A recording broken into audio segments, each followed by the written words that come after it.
There is a part of you that is always scanning, always anticipating, always reading between the lines. You notice everything: the shift in tone, the subtle change in energy, the thing no one else seems to catch. And it doesn't feel like a gift, it feels like pressure, like you can never fully relax. But what if this isn't anxiety? What if this is awareness that was never taught how to rest? The seer is the archetype of fear. In alchemy, this is citrinitas, the yellowing, the phase of awakening, of illumination, of perception, of emerging clarity. Fear, in its purest form, is not weakness, it's heightened awareness without safety. The core wound of the seer is this: I am not safe, and I have to figure everything out on my own. At some point, you learned safety was unpredictable, trust was uncertain. You had to read the room to survive, and you had to anticipate what might go wrong. So your awareness sharpened, you adapted, and you survived by overthinking, hyperanalyzing, planning every possible outcome, staying mentally ahead of danger, and trying to control uncertainty. Not because you are anxious by nature, but because you became perceptive out of necessity, hypervigilant.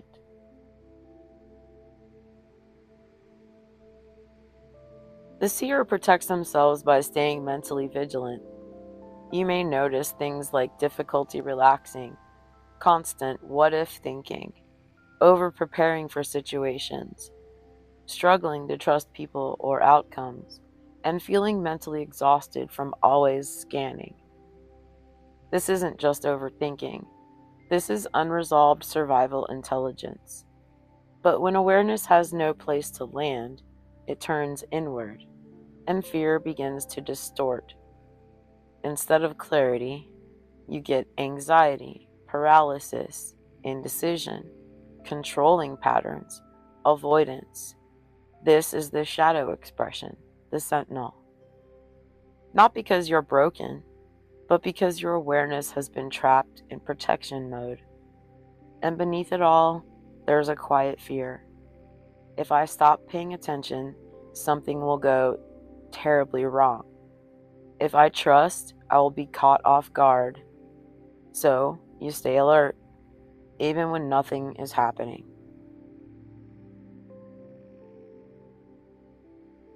What you actually need is not to think more, not to figure everything out, not to control every outcome.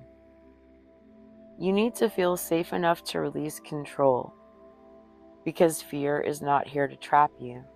It's here to inform you. Fear is intelligent. It tells you what matters, what needs attention, where caution is required. But the seer does not live in fear. They interpret it. They understand it. Fear is not a command. It's data. And not all data requires action. This is the shift from hypervigilance to clear perception, from control to discernment, from anxiety to trusting awareness and trusting yourself. When fear is alchemized, the seer emerges, and this is a soul who perceives clearly without spiraling, trusts their intuition without overanalyzing, moves with calm awareness, responds instead of reacts, sees truth without distortion. Their awareness becomes intuition, insight, foresight, wisdom, and precision. The seer does not need to control everything. They know what matters and what doesn't. They see clearly, and then they choose deliberately. This path is not about eliminating fear. It's about retraining your relationship to safety and awareness. So the first thing you can try is nervous system regulation, teaching the body safety. Fear lives in the body before it lives in the mind. So we start there with slow, steady breathing, extending your exhales longer than your inhales, placing a hand on your chest or stomach, and grounding through your senses, what you see, hear, and feel. You're not convincing your mind. You're showing your body that you are safe. Why this works? Your system learns I can be aware without being in danger. Number 2, interrupting the thought spiral and returning to the present. The seer's mind runs ahead, so we gently bring it back. When you notice overthinking, ask yourself, is this happening right now? If not, return. Focus on your breath. Name 5 things that you can see around you, and bring your attention to your body. This is not avoidance, this is anchoring. And why it works? Because awareness stops projecting into the future and returns to the present moment. Number 3, rebuilding trust, releasing control gradually. Control is a response to uncertainty, so we don't remove it all at once. We loosen it. We allow small uncertainties. Let minor things go unresolved. We stop over-preparing for low-risk situations, and we let outcomes unfold without interference. For example, try sending a message without over-editing. Try showing up without rehearsing every word, and just let conversations happen naturally. Why this works? Because you begin teaching your system, I can handle the unknown.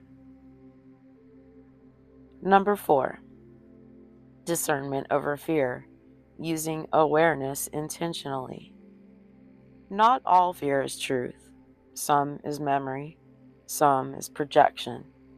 So we learn to ask, is this intuition or fear?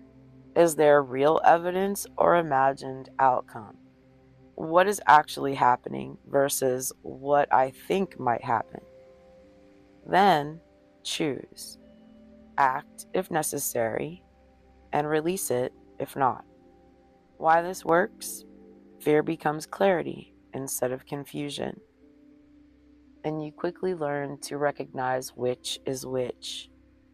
The seer's path is not about silencing fear. It's about seeing clearly without being consumed by it. And this is the shift. Fear moves from something that controls you to something that informs you. You were never too anxious. You were never too much in your head. You were simply someone who learned to see everything without being shown how to feel safe in what you see.